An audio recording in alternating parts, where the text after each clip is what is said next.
واتل عليهم نبأ ابني آدم بالحق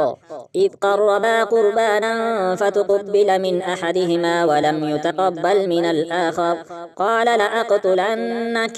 قال إنما يتقبل الله من المتقين لئن بسطت إلي يدك لتقتلني ما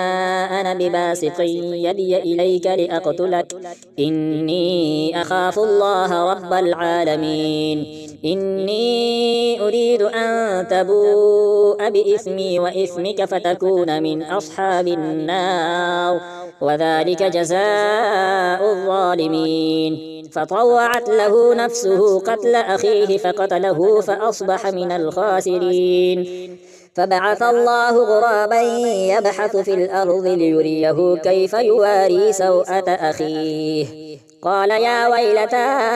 أعجزت أن أكون مثل هذا الغراب فأواري سوءة أخي فأصبح من النادمين من أجل ذلك كتبنا على بني إسرائيل أنه من قتل نفسا بغير نفس أو فساد في الأرض فكأنما قتل الناس جميعا ومن أحياها فكأنما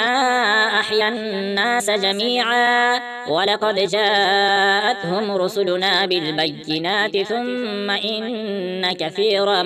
منهم بعد ذلك في الأرض لمسرفون